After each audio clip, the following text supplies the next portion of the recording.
yang pada hari ini sudah sampai kepada iman terhadap Rasul-Rasul.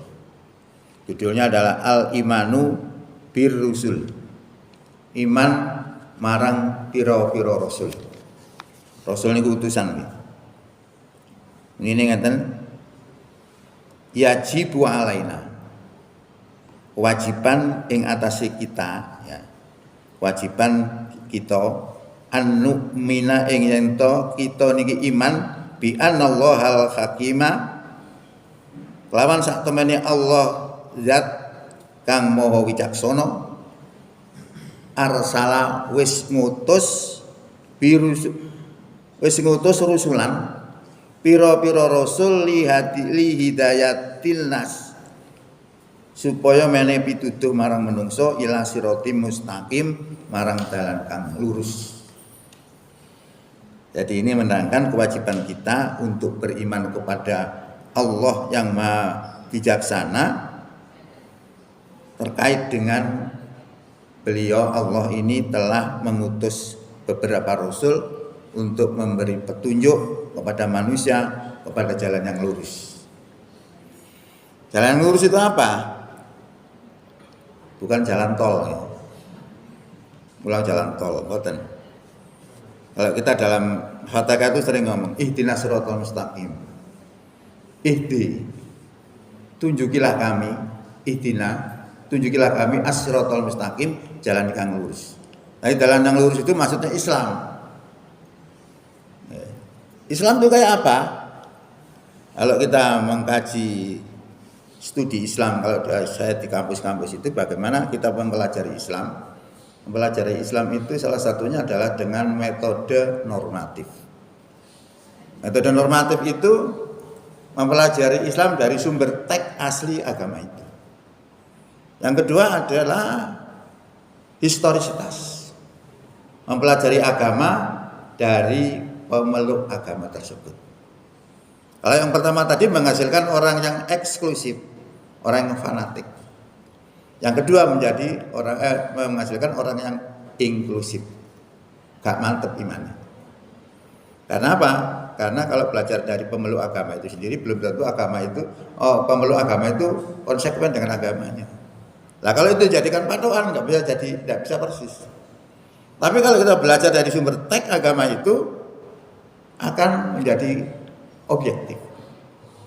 Nah secara garis besar kalau kita pelajari itu adalah meliputi akidah, syariah, dan akhlak. Akidah kita belajar terkait dengan keimanan.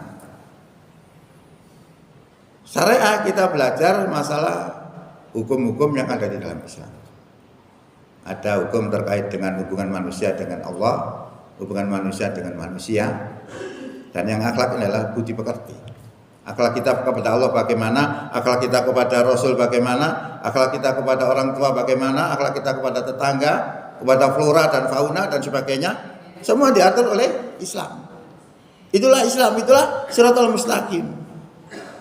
Kemudian kalau kita pahami Islam itu hanya 5 item syahadat, sholat, zakat, puasa dan haji, tidak bisa objektif. Ini masalahnya di sini.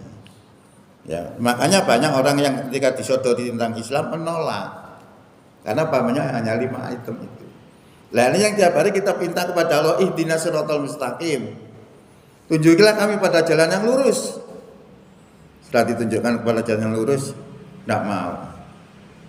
Karena dianggap abot, bertentangan dan sebagainya dan sebagainya. Di dalam Islam itu ada hukum-hukum itu lentur sekali. Sangat toleransi. Babi aja tidak boleh dimakan, dalam kondisi tertentu boleh. Makan babi dalam kondisi terpaksa itu tidak melanggar. Itu melaksanakan toleransi dalam Islam. Terkait dengan agama-agama bagaimana? La ikraha fiddin. Tidak ada paksaan dalam agama. Bagaimana kita berbuat baik kepada sesama, kepada orang-orang non-muslim, boleh enggak itu? Boleh. Selama non-muslim itu tidak memusuhi kita. Kalau non-muslim itu memusuhi kita, tidak boleh dijadikan teman. Ya. Makanya ada perbedaan pendapat ketika orang Islam di Indonesia ini salah satunya ada yang pergi ke Israel. Dia tidak merasa salah. Padahal Israel itu adalah musuh Islam sejak awal, sejak zaman Nabi Muhammad sampai sekarang. Itu mereka jadikan tempat. Bagaimana hukumnya? Tidak dibolehkan. Qurannya ada. Dalam Quran surat 60 ayat 9. Innama yanhakumullahu 'anil ladina qatalukum fid dini wa akhrajukum min diyarikum antabarruhum. Bukan ya. Salah. Hati itu yang ini. Sesungguhnya Allah hanya melarang kamu menjadikan teman orang-orang yang memusuhi kamu karena agama dan mengusir kamu dari kampung halaman. Barang siapa condong kepada mereka, faulaika humud dzalimun, maka mereka adalah orang-orang zalim. Jadi kalau kita percaya Quran betul, banyak akhlak-akhlak di situ banyak. Bahkan karakter orang beriman itu apabila menghadapi penentang-penentang Allah dan Rasulnya tidak ada kompromi. Walaupun yang menentang itu adalah bapak kita, anak kita, saudara kita, tidak ada kompromi, tidak ada kasih sayang. Sangat radikal ini. Tapi itu Quran. Dan ini tidak pernah diterapkan oleh orang Indonesia itu. Water dituduh radikal. Ayatnya begini.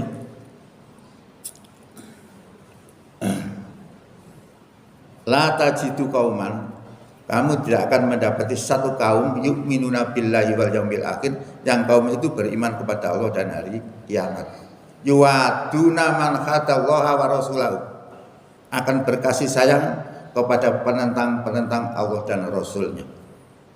Jadi kita tidak akan menjumpai orang beriman itu akan berkasih sayang kepada penentang-penentang Allah, walaupun mereka adalah bapak-bapaknya, anak-anaknya, saudara-saudaranya, kaum kerabatnya, atau ya kaum keluarganya, tidak akan berkasih sayang. Ini kan sangat radikal sekali. Tapi itu kata Allah, ulaika kataba fi qulubihimul iman. Mereka itu adalah yang Allah tetapkan iman di dalam hatinya. Coba ini pernyataan Allah. Ya makanya kita harus menggali Islam itu bagaimana sebenarnya, lalu penerapan hukum-hukum harus bagaimana ketika menghadapi yang kelihatannya sangat berat. Semua ada solusi karena Islam itu sangat adil. Maka Islam itu sebenarnya tidak perlu untuk diajari toleransi. Apalagi yang kemarin ada undang-undang anjuran dari menteri supaya Natal bersama. Itu bagaimana? Boleh enggak seperti itu? Nah sebenarnya ajaran toleransi itu sudah ada sejak dulu. Zamannya Rasulullah sudah ada. Orang kafir minta kepada Rasulullah untuk bertoleransi. Sehari orang kafir menyembah Allah, dan sehari Nabi Muhammad menyembah Tuhan mereka. Supaya ada saling menghormati, supaya ada kompromi. Lalu bagaimana jawabannya? Solusinya turun ayat. Surat apa? Al-Kafirun. Qul ya ayyuhal kafirun, katakan wahai Muhammad, wahai orang kafir, la a'budu ma ta'budun, aku tidak menyembah apa yang kamu sembah. Wala antum abiduna ma a'bud, dan kamu bukan penyembah apa yang aku sembah. Dan seterusnya sampai terakhir, lakum dinukum waliyadin. Bagimu agamamu, bagiku agamaku. Jadi terkait dengan ubudiyah, terkait dengan ritual tidak ada kompromi. Tidak dibolehkan. Lah orang Natal bersama itu apa? Ritual mereka. Ritual karena menganggap bahwa Yesus Kristus adalah anak Allah. Ini sangat dahsyat ini. Tuduhan itu sampai dikonter oleh Allah dalam Quran itu macam-macam. Sampai seakan-akan langit itu bergetar ya melihat pernyataan seperti itu. Lalu juga dikonter dengan ayat Qul huwallahu ahad itu. Dan seterusnya menyatakan bahwa Tuhan itu tidak beranak dan tidak diperanakkan. Nah itu kalau kita kompromi karena saling menghormati, lah kita sudah melakukan ritual mereka, bercampur untuk melakukan ritual, maka tidak dibolehkan. Ya, maka saya sendiri itu sebenarnya saya juga gregetan ya Menteri Agama, saya ngambung Paulus biar ini menteri ini, tuh ngambung kayak cinta luar biasa, Islam Tapi diperhatikan. Itu yang terjadi. Baik, kita kembali.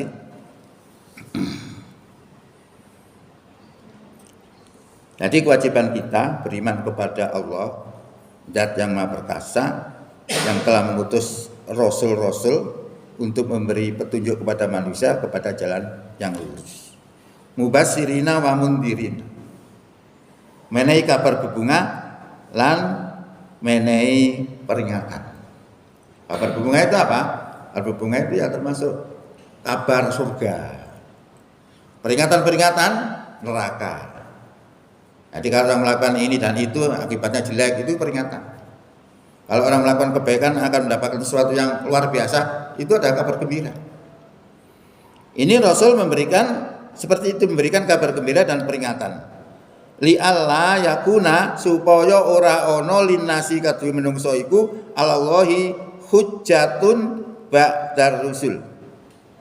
Supaya ora ana sing bantah nanggone Allah sakwise diutuse para rasul. Ini disampaikan seperti ini supaya tidak ada bantahan nanti besok. Termasuk orang itu ketika sebelum lahir itu juga sudah bersadar. Supaya apa? Kata Allah, supaya nanti pada hari kiamat tidak ada alasan. Oh, saya nggak ngerti kok. Kalau Tuhan itu saya nggak ngerti. Tidak ada alasan karena waktu kita di alam roh sudah pernah bersahadat. Alastu birabbikum qalu bala. Bukankah aku ini Tuhanmu? Kita semua sudah pernah menjawab. Qalu bala, betul ya Allah, engkau Tuhan kami. Syahidna, kami bersahadat, kami bersaksi. Sudah nama syahadat roh. Ya maka sebenarnya manusia itu tauhid itu yaitu karena sudah sebelum lahir sudah syahadat. Kok nggak pernah ingat ya? Kalau kita lahir aja nggak pernah ingat kok. Siapa yang tahu hari lahirnya?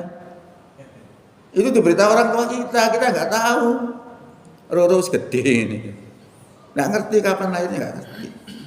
Itu lahir, apalagi sebelum lahir. Nah ini diperingatkan oleh Allah dalam Quran bahwa kita pernah bersyahadat seperti itu. Makanya terhadap Quran kita juga tidak perlu ragu-ragu karena Allah sudah sampaikan zalikal kitabu la raiba fihi, itu kitab Quran tidak ada keraguan di dalamnya. Hudalil muttaqin, petunjuk bagi orang bertakwa. Ya. Orang beriman sendiri juga masih banyak yang ragu, apalagi orang kafir. Tapi orang kafir ketika menemukan Quran itu benar, betul-betul wahyu Allah, langsung masuk Islam.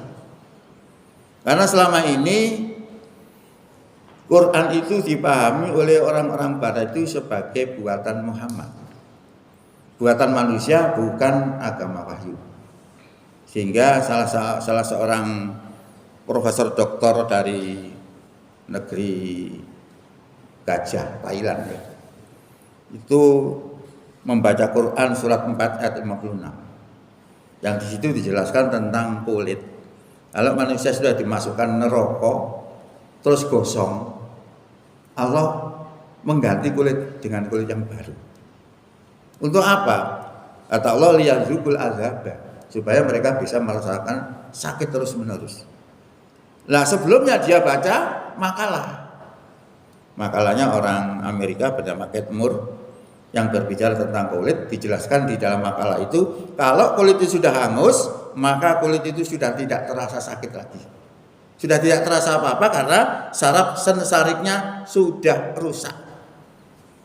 Nah ini kalau kita dibandingkan dengan ayat tadi, innalladzina kafaru bi ayatina saufa nuslihim naro ulama narhijat juluduhum badalnahum juludan ghairaha liyadzukul azab.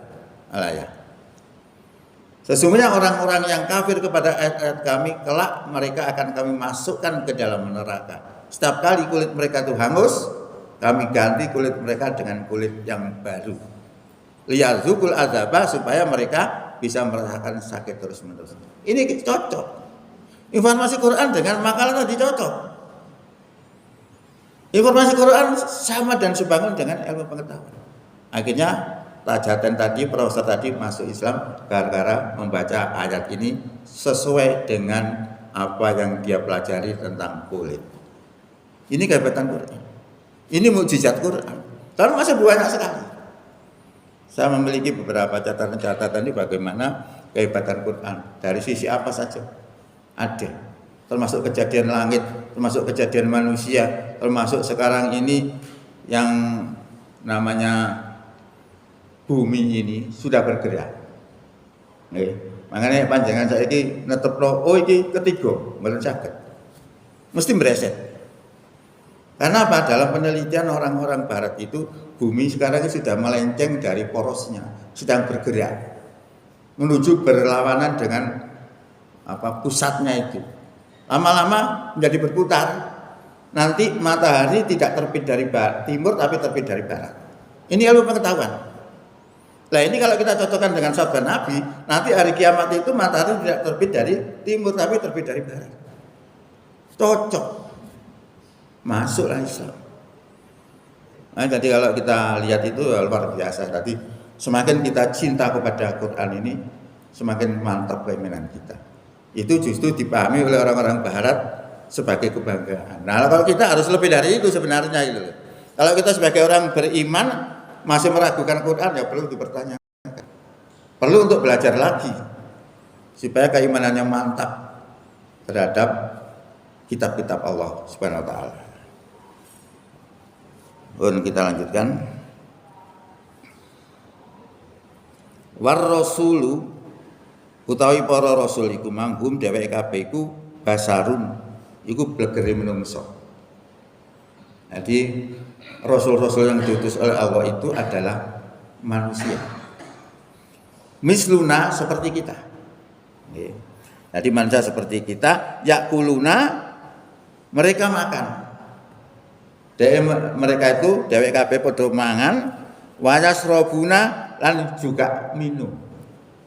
Nah, karena seperti kita, mereka juga makan, juga minum, wayamsuna dan tumindak atau pergi fil asfaq ke pasar.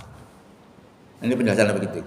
Jadi para rasul itu manusia biasa, ya seperti kita, juga makan, juga minum, juga pergi ke pasar. Nah, tentu memenuhi kebutuhan-kebutuhan. Kalau kita mungkin pasarnya ya siji lah, supermarket itu ngoten gitu. Tapi sama kebutuhannya. Karena manusia. Bedanya dia dipilih oleh Allah. Kalau dia dipilih Allah, dia dijaga oleh Allah. Kalau salah, diingatkan. Beda dengan kita, kalau kita diingatkan kadang-kadang marah. Kalau Rasulullah tidak. Rasulullah itu orang maksum. Di mana maksumnya? Rasulullah itu kalau melakukan kesalahan langsung ditegur oleh Allah. Salah satu contoh ketika Rasulullah itu mensolati orang munafik yang mati di antara mereka itu, lalu turun ayat, wala tusolli ala ahadin minhum mata abadan. Jangan kamu mensolati orang yang mati di antara mereka abadan selamanya. Wala takum ala qabrihi, dan jangan kamu duduk di atas kuburnya. Langsung diperingatkan oleh Allah.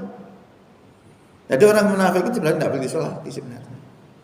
Nah, ini repot juga ya. Kalau kita di masyarakat itu mau Islam ya. Orang munafik itu orang Islam. Ya bersahadat juga. Ya sholat, ya puasa. Tapi kadang-kadang sholatnya itu karena riya. Maka kalau riya seperti itu, maka Allah katakan fawailul lil musallin, celaka orang sholat. Kenapa kalau dikatakan celaka? Karena mereka lalai dalam sholatnya dan sholatnya berlaku riya, bukan lillah. Itu ciri-cirinya. Ya, kalau kita bahas kemunafikan ini banyak sekali memang. Ayat-ayat yang ada satu surat berbicara tentang munafik. Itu banyak sekali. Nah, itu ciri-ciri kemunafikan. Kemudian kita lanjutkan istaufahumullah. Jadi Allah wis milih nang ngene para rasul wau li risalatihi kanggo dadi utusane wahtasahum lan mengistimewakan para rasul mau bil wahyi kelawan wahyu. Wahum sadiqun lan dheweke kabeh para rasul mau sadiqun iku wong bener. Ya, tadi keistimewaannya perbedaannya manusia sama manusia biasa, tapi rasul diberi wahyu. Mereka orang-orang yang benar. Bukan orang yang jelek, bukan orang yang melenceng, tidak. Nah. Amanna'u, Rasul itu terpercaya. Ya. Muballighuna risalata, menyampaikan tugas mereka, tugas kerisalahannya. Fatuna'u, cerdas. Yafhamuna wa yushimuna, mereka paham dan bisa memahamkan kepada orang. Ini Rasulullah, gambaran Rasulullah yang diimani dalam kitab APD seperti itu. Nah, ini yang harus dipahami oleh orang-orang warga Muhammadiyah, karena APD itu adalah himpunan putusan tarjih. Ini termasuk merupakan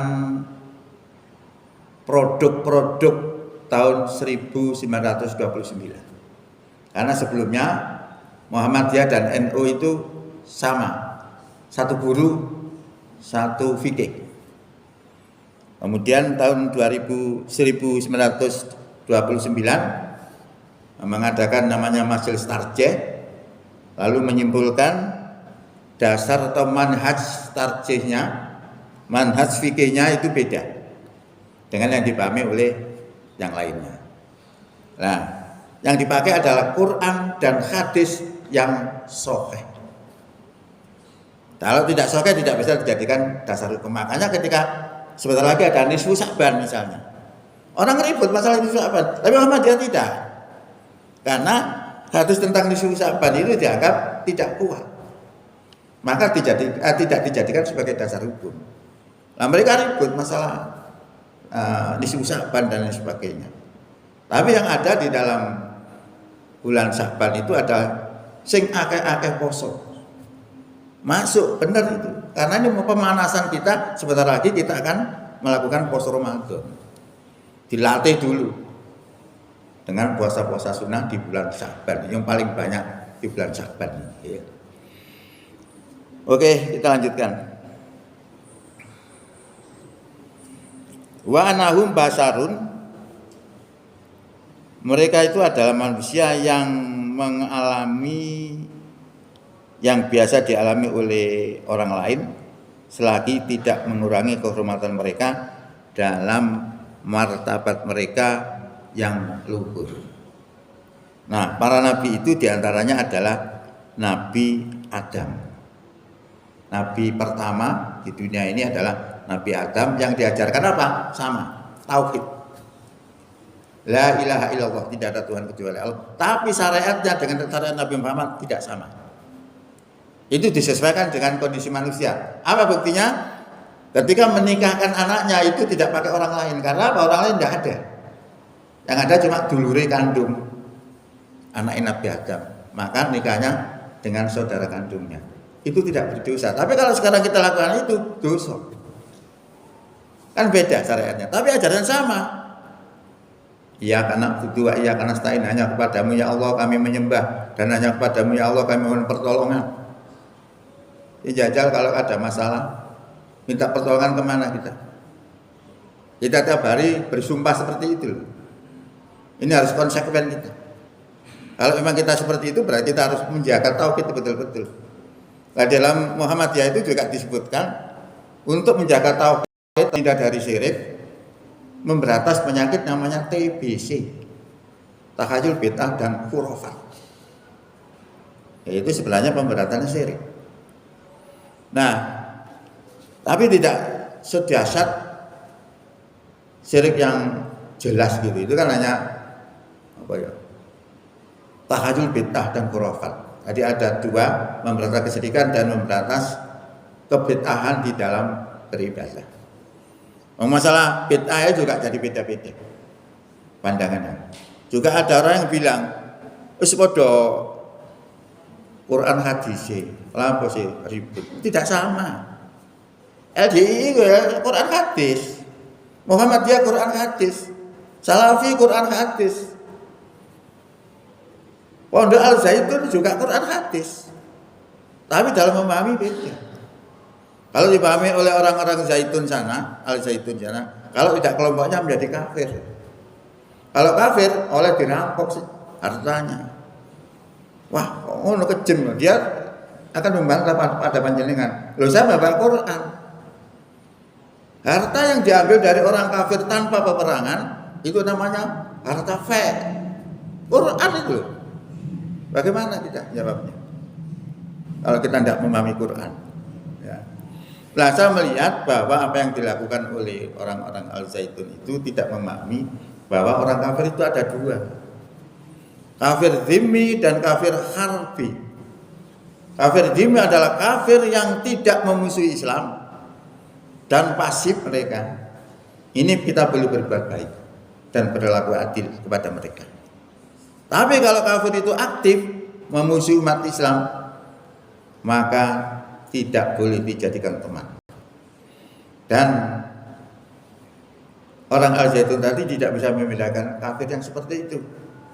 Kalau kita peperangan dalam menghadapi orang-orang kafir dalam peperangan, maka hartanya namanya harta ghanimah.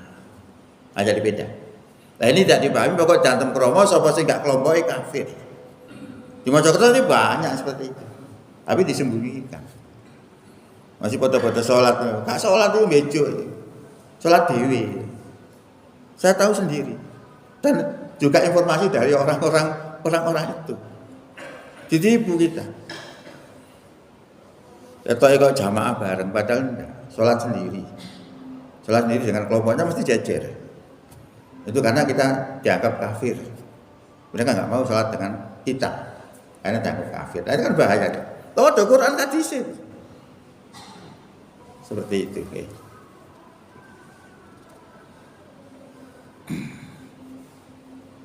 Oke, kita lanjutkan. Hadis Nabi tadi, Nabi Adam, Nabi Idris, Nabi Nuh, Nabi Hud, Nabi Soleh, Nabi Ibrahim, Nabi Ismail, Nabi Ishak, Nabi Yakub, Nabi Yusuf, Nabi Lut, Nabi Ayub, Nabi Shu'aib, Nabi Musa, Nabi Harun, Nabi Dzulkifli, Nabi Daud, Nabi Sulaiman, Nabi Ilyas, Nabi Ilyasa, Nabi Yunus, Nabi Zakaria, Nabi Yahya, Nabi Isa, dan Nabi Muhammad Sallallahu Alaihi Wasallam. Itu 25 nabi yang wajib kita ketahui. Tapi nabi itu banyak, ribuan. Tapi yang tidak semua ditampakkan oleh Allah, dan ada di sini disebutkan, dan ada rasul-rasul yang tidak diberitakan Allah kepada kita. Ya. Tiada umat yang terdahulu melainkan pernah kedatangan nabi. Jadi semua umat semua didatangkan nabi. Cuma nanti tidak ada alasan. Saya nggak ngerti, nggak ada. Saya nggak ngerti kalau bertuhan itu harus tauhid, juga nggak ada. Karena apa? Karena ketika kita sebelum lahir sudah pernah bersaksi dan menyatakan bahwa Tuhan itu adalah Allah. Ya, karena di akhir ayat itu disebutkan agar kamu tidak mengatakan nanti pada hari kiamat kami lupa terhadap ini. Tidak ada alasan itu. Ya, maka beruntunglah kita menjadi orang-orang yang beriman. Karena ini yang diharapkan oleh kita, supaya menjadi orang beriman itu sangat penting. Kalau orang itu beriman, diserai sembarang mesti beres. Tidak pakai tidak. Karena apa? Dia merasa diawasi oleh Allah. Salah satu contoh ketika Umar bin Khattab menguji seorang pemuda. Pemuda itu menjaga kambing. Buruh angon, ewonan kambing. Umpama dintit 10 karo. 20 karo wong ewonan. Umar bin Khattab ngomong, "Hei pemuda, juallah kambingmu 1 ekor saja kepada saya." "Maaf Tuan, ini bukan milik saya, ini milik majikan saya." Wis ngomong jeraganmu, nek kambing sing kok dol nang aku itu dipangan macan. Ya masuk akal. Artinya apa? Dia punya kesempatan gitu untuk menjual kambing itu. Punya kesempatan untuk korupsi. Apa jawabnya akhirnya? Fa ainallah. Kalau kambing ini saya jual kepada Anda Tuhan, lalu di mana Allah itu? Karena dia merasa dilihat oleh Allah sehingga tidak mau melakukan itu. Padahal dia punya kesempatan. Jadi persoalan orang-orang korupsi itu bukan karena kurang bayar. Kalau zamannya presiden siapa itu untuk menghilangkan korupsi, kayak orang bayaran sing akeh, sing gede-gede. Jika bayaran sing gede, korupsi ini tambah gede. Karena masalahnya bukan masalah kurang bayar, tapi kurang iman. Orang tadi itu orang melarat, Jok, tadi buruh ya. Punya kesempatan untuk korupsi, tidak mau melakukan. Karena apa? Ada iman di hatinya. Karena dia tahu bahwa Allah melihat diri. Maka rumusnya yang saya dengar dari seorang intelijen itu, rumusnya terjadi kemaksiatan itu kalau ada dua hal. Satu, karena ada niat dan kesempatan. C, kriminalitas terjadi kalau ada N plus K, ada niat dan kesempatan. Kalau dua unsur ini ada, pasti terjadi. Coba kita lihat pengembala kambing tadi, punya kesempatan, berarti punya K, tapi dia tidak punya N. N itu niat jahatnya, tidak punya dia, tidak terjadi. Kalau tadi punya niat, kemudian kesempatannya ada, pasti terjadi. Ini bisa kita pegang kalau kita jadi pimpinan apa saja. Untuk menjaga aset-aset itu bisa kita gunakan ilmu ini. Jangan diberi kesempatan orang itu untuk melakukan kemaksiatan, ditutup semua. Itu bisa. Ya, ini pentingnya kita memahami persoalan terkait dengan pentingnya keimanan itu tadi. Oke? Tanbih, perhatian, adalah suatu kebenaran bahwa kekuasaan Allah dapat mengadakan hal-hal yang menyimpang dari hukum kebiasaan yang pernah berlaku bagi para nabi untuk menguatkan penugasan dan menundukkan lawan-lawan mereka dan tanda-tanda kebenaran mereka terhadap mereka yang mengingkarinya. Misalnya, apa yang tersebut dalam Quran, api yang tak membakar Nabi Ibrahim. Ini artinya apa? Allah itu bisa melakukan sesuatu yang tidak biasa. Kalau kita tahu api itu mesti panas, mesti gosong. Tapi kalau berkehendak dingin ya jadi dingin. Maka ketika Ibrahim dibakar dengan api, Allah berfirman, ya naru wahai geni, kuni bardan wa salaman. Jadilah kamu dingin dan menyelamatkan. Apinya tunduk.